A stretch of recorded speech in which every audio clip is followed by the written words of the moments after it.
केही समय अगाडिको एउटा भिडियोमा हामीले इंग्लिश एक्जाममा जब एप्लिकेसन लेटर कसरी लेख्ने भन्ने कुरा सिकेका थियौं।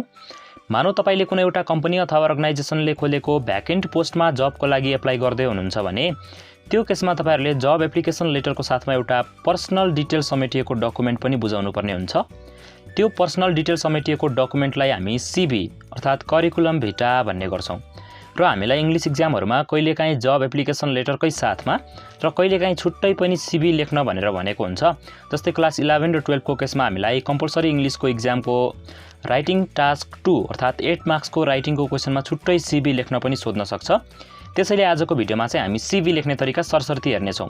तपाईहरुले 7 क्लासदेखि नै होला सायद सानै क्लासदेखि सीवी लेख्ने तरिका सिक्दै आउनु भएको छ। त्यसैले हामीले त्यति कुराहरु डिटेलमा हेर्नु नपर्ला, तर सीवी हामीले कसरी लेख्ने भन्ने एउटा बेसिक फर्म्याट चाहिँ आजको भिडियोमा हामी डिस्कस गर्ने छौं। सीवी अर्थात करिकुलम भिटा, जसलाई हामीले बायोडाटा, पर्सनल डाटा अथवा रिज्युमे पनि भनेर बुझ्न सक्छौं। अब यो रिज्युमेलाई किन नीलो अक्षरमा लेखेको हो भन्ने कुरा सोध्नु होला। सीवी र रिज्युमे तपाईहरुले एउटै हो भनेर बुझ्दा हुन्छ, तर यिनीहरुको बीचमा केही थोरै डिफरेन्स पनि रहेको छ, जुन कुरा हामी भिडियोमा अगाडि डिस्कस गर्ने छौं। त्यसैले यो रिज्युमे भन्ने कुरालाई रातो अक्षरले लेखेको है।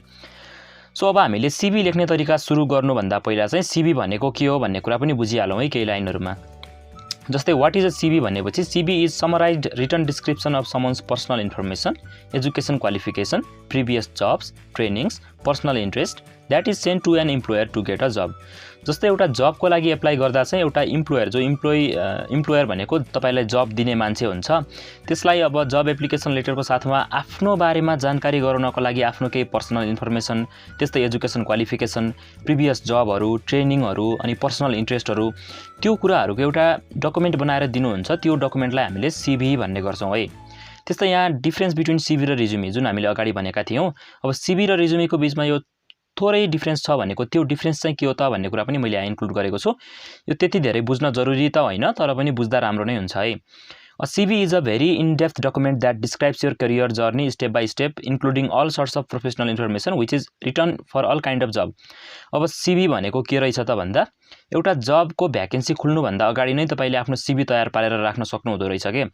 CV भनेको अब जुनसुकै जबको लागि एप्लाई गर्दा पनि काम लाग्ने एउटा आफ्नो इन डेप्थ सबै कुराहरु एकदमै डिटेलमा लेखिएको तपाईको जुन डिटेल्सहरु छ त्यो डिटेल्सहरु डिटेलमा लेखिएको all sorts of personal information include भएको एउटा डकुमेन्ट भनेको CV रहेछ, जसले चाहिँ all kinds of जबको लागि काम गर्दो रहेछ।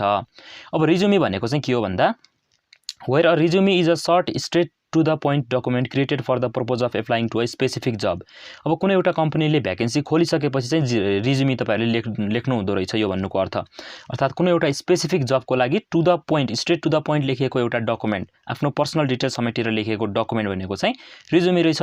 यो भनेको हाम्रो सीवी र रिज्युमेको बारेमा छोटो डिफरेन्स थियो। अब हामीले एक्जाममा चाहिँ सीवी कसरी लेख्ने भन्ने कुराको लागि एलिमेन्ट्स अफ सीवी, अब सीवी लेख्ने तरिका सानै क्लासदेखि सिक्दै आउनु भएको छ। अब कहाँ कसरी कति लाइन छाडेर के गरेर लेख्ने भन्ने कुरा धेरै जानकारी गराउनु नपर्ला, तर सीवीमा हामीले मेनली इन्क्लुड गर्नुपर्ने कुराहरु के हो भन्ने कुरा त हामीले सिक्नुपर्ने हुन्छ। त्यही कुरा आजको भिडियोमा हामी सिक्दै छौं। एलिमेन्ट्स अफ सीवी भनेपछि सीवीमा तपाईहरुले इन्क्लुड गर्नुपर्ने कुराहरु हो, यो फर्म्याट नै भनौं न, सीवी को फर्म्याट कस्तो हुन्छ भन्ने कुरा चाहिँ अब हामी सिक्दै छौं। सीवीमा हामीले सुरुमा लेख्नुपर्ने भनेको पर्सनल इन्फर्मेसन्स। अब पर्सनल इन्फर्मेसनमा के कुराहरु पर्छ भन्ने कुरा पनि यहाँ लेखिएको छ। तपाईको आफ्नो पर्सनल इन्फर्मेसनहरु नेम, एड्रेस, एड्रेसमा पनि पर्मानेन्ट र टेम्पोरेरी, त्यस्तै कन्ट्याक्ट एड्रेसहरु, कन्ट्याक्ट एड्रेसमा टेलिफोन, मोबाइल, इमेलहरु लेख्न सक्नुहुने भयो। त्यस्तै डेट अफ बर्थ अथवा त्यस्तै साथमा नेशनलिटी, नेशनलिटी भनेको राष्ट्रियता, मैरिटल स्ट्याटस तपाई अविवाहित हो कि विवाहित हो, म्यारिड हो कि अनम्यारिड हो, सेक्स तपाई मेल हो कि फिमेल हो, रिलिजन कुन धर्म मान्नुहुन्छ, यो कुराहरु चाहिँ हामीले सीवी को पर्सनल इन्फर्मेसन भन्ने सेक्सनमा लेख्न सक्छौं। त्यसपछि अब हामी अर्को सेक्सन भनेको एजुकेसन क्वालिफिकेसन हुन्छ। एजुकेसन क्वालिफिकेसनलाई तपाईहरुले दुईवटा अर्डरमा लेख्न सक्नुहुन्छ, एउटा एसेन्डिङ एउटा डिसेन्डिङ। एसेन्डिङ भनेपछि अब जस्तै सुरुमा तपाईहरुले कुन डिग्री हासिल गर्नुभएको थियो अथवा कुन क्वालिफिकेसन हासिल गर्नुभएको थियो, जस्तै एसएलसी, त्यसपछि +2, त्यसपछि ब्याचलर्स डिग्री, त्यसपछि मास्टर्स डिग्री, त्यसरी लेख्नुहुन्छ भने त्यो एसेन्डिङ अर्डर हो।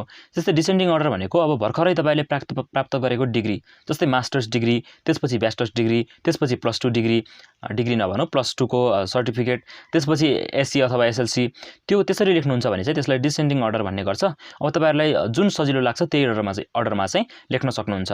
अब त्यो एजुकेसन क्वालिफिकेसनमा तपाईहरुले लेख्न पर्ने भनेको क्वालिफिकेसन अथवा डिग्री, कुन डिग्री हासिल गर्नुभयो, त्यस्तै कुन इन्स्टिट्युसनबाट हासिल गर्नुभयो, कुन विश्वविद्यालयबाट हासिल गर्नुभयो, कुन इयरमा कुन डिभिजनमा पास गर्नुभयो, त्यस्तै कुन सब्जेक्टमा भन्ने कुरा चाहिँ एजुकेसन अथवा एकाडेमिक क्वालिफिकेसनमा तपाईहरुले लेख्न सक्नुहुन्छ। र यसमा यो सबैको जुन डिग्रीहरू हासिल गर्नुभएको छ सबै डिग्रीको यो कुराहरू चाहिँ एउटा सीभीमा लेख्नुपर्ने हुन्छ। यसरी हाम्रो एकाडेमिक क्वालिफिकेसन भन्ने सेक्सन पनि यसरी लेख्न सक्छौं।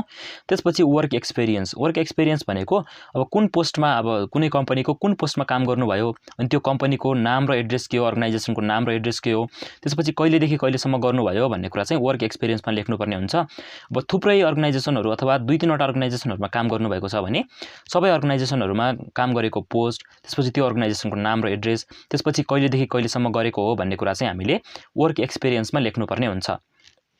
यदि तपाईहरुले यो एलिमेन्ट्सहरू बुझिरहनु भएको छैन, कसरी लेख्ने हो भन्ने कुरा बुझिरहनु भएको छैन भने नआत्तिनुहोस्, हामीले एउटा एक्जाम्पल पनि हेर्ने छौं है। त्यसपछि अदर इन्फर्मेसनमा अब तपाईको बारेमा अरु इन्फर्मेसनहरू पनि साथमा लेख्न सक्नुहुन्छ। त्यसमा ट्रेनिङ, ल्याङ्ग्वेज, इन्ट्रेस्ट, हबीज सबै कुराहरू चाहिँ अदर इन्फर्मेसन भन्ने सेक्सनमा तपाईहरु लेख्न सक्नुहुन्छ। त्यसपछि रेफरेन्सेस, जसलाई हामीले सोर्स अफ रिकमेन्डेसन पनि भन्ने गर्छौं। अब यो भनेको तपाईहरुले बुझ्ने भाषामा भन्दा चाहिँ माथि तपाईहरुले जुन डिटेल्सहरू आफ्नो बारेमा जुन डिटेल्सहरू लेख्नु भयो त्यो डिटेल्सहरू सही हो भन्ने के ग्यारेन्टी छ, के प्रुफ छ भन्ने कुरा चाहिँ अब यो सेक्सनले देखाउने गर्छ। अब यसमा तपाईहरुले लेख्ने भनेको यो माथिको डिटेल्सहरू सही हो भन्ने कुरा भेरिफाई गर्ने अथवा सही हो है भनेर साक्षी बस्ने, नेपालीमा भन्दा साक्षी बस्ने व्यक्तिहरू को छ त भन्ने कुरा चाहिँ रेफरेन्सेस हो। जस्तै तपाईले अब डिग्री हासिल गरेको विश्वविद्यालयको हेड हुन सक्छ, त्यस्तै तपाईले जब प्राप्त गरेको जुन कम्पनीमा जब गर्नुभएको हो त्यो कम्पनीको हेड हुन सक्छ। त्यो भनेको रेफरेन्सेस भन्नेमा पर्ने भयो सोर्स अफ रिकमेन्डेसन। यसरी चाहिँ हाम्रो एउटा सीभी बनेको हुन्छ।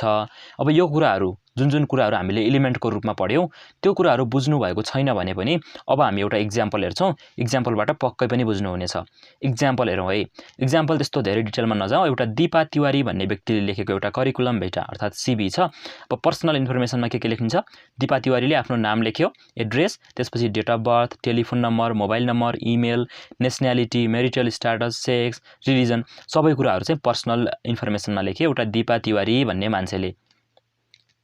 अब त्यसपछि एजुकेसन क्वालिफिकेसन, त्यो दिपा तिवारी भन्ने मान्छेले के एजुकेसन क्वालिफिकेसनहरू लिएको छ त भन्ने कुरा चाहिँ यहाँ डिसेन्डिङ अर्डरमा लेखेको छ है। सुरुमा 2015 देखि 2017 सम्म masters degree in education from Tribhuvan university हासिल गरेको रहेछ। जस्तै कुन डिग्री हो, मास्टर्स डिग्री, त्यसपछि कुन सब्जेक्टमा, इंग्लिश सब्जेक्टमा, कुन इन्स्टिट्युसनबाट भन्ने कुरा हामीले फर्मेटमा हेरे जस्तै त्रिभुवन युनिभर्सिटी काठमाडौँबाट भन्ने कुरा चाहिँ यो एजुकेसन क्वालिफिकेसनमा लेखेको छ। अब अर्को क्वालिफिकेसन भनेको ब्याचलर्स डिग्री इन एजुकेसन, त्यो पनि त्रिभुवन युनिभर्सिटी काठमाडौँबाट। त्यस्तै अर्को भनेको intermediate in English higher secondary national education board NEB को अहिले NEB छ।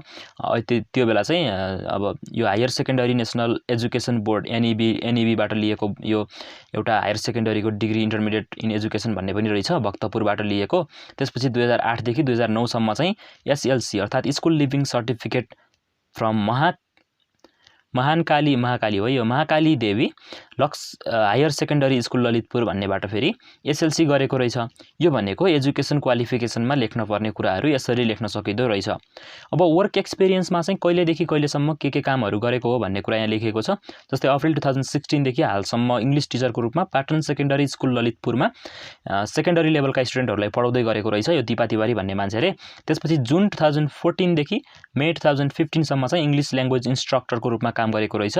त्यस्तै मार्च 2011 देखि मार्च 2013 सम्म चाहिँ इंग्लिश टिचरको रूपमा लर्नर्स एकाडेमी भक्तपुरमा काम गरेको रहेछ। यो पनि हाम्रो डिसेन्डिङ अर्डरमा रहेको छ। वर्क एक्सपिरियन्सलाई हामीले यसरी लेख्न सक्दो रहेछौं भन्ने कुरा पनि तपाईहरुले पक्कै पनि बुझ्नुभयो होला। अब अदर सेक्सनमा हामीले एलिमेन्टमा हेरे जस्तै अब स्किलहरू के स्किलहरू छ त भन्ने कुरा चाहिँ ल्याङ्ग्वेजेस, नेपाली त नेटिभ भइहाल्यो। त्यसपछि इंग्लिश फ्लुएन्ट नियर नेटिभ अर्थात् इंग्लिश पनि झन्नै नेटिभ स्पिकरहरू जस्तै बोल्न सकिन्छ, लेख्न सकिन्छ भन्ने कुरा चाहिँ यो फ्लुएन्ट नियर नेटिभ भन्ने कुराले बुझाउन खोजेको हो। त्यस्तै हिन्दीमा पनि फ्लुएन्ट रहेछ।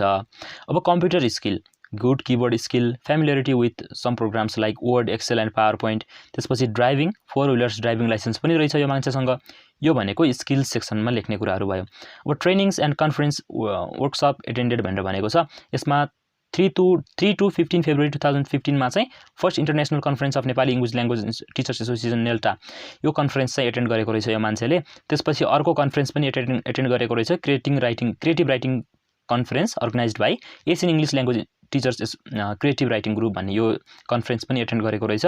त्यसपछि अर्को एउटा ट्रेनिङ पनि लिएको छ, टिचर्स प्रोफेसनल डिपार्टमेन्ट ट्रेनिङ पनि लिएको रहेछ, नेसनल सेन्टर अफ एजुकेसन डेभलपमेन्टले अर्गनाइज गरेको। सो यो भनेको ट्रेनिङ र कन्फरेन्स एटेन्डेड भन्ने कुराहरू भयो। अब अरू कुराहरू तपाईँहरूले लेख्न सक्ने एउटा सिभीमा भनेको इन्ट्रेस्ट भनेको तपाईँहरूलाई कुन कुन कुरामा इन्ट्रेस्ट छ त, रुचि कुन कुन कुरामा छ त भन्ने कुराहरू इन्ट्रेस्ट भन्ने सेक्सनमा लेख्न सक्नुहुन्छ। जस्तै ड्रामा, बोथ एक्टिङ एन्ड डाइरेक्टिङमा इन्ट्रेस्ट रहेछ। त्यसपछि सिङ्गिङ, राइटिङ चिल्ड्रेन्स लिटरेचर, यो कुराहरूमा चाहिँ इन्ट्रेस्ट रहेछ यो सिभी लेख्ने व्यक्तिलाई। त्यसपछि रेफरेन्सेस भनेको के हो भनेर हामीले अघि नै भनिसकेका छौँ। रेफरेन्सेसमा यहाँ के लेख्यो त भन्दा doctor Jayaraj Awasthi, professor, Tribhuvan university Kathmandu. त्यसपछि Khagaraj Baral, director general the department of education. यो कुराहरू चाहिँ रेफरेन्सेस भयो।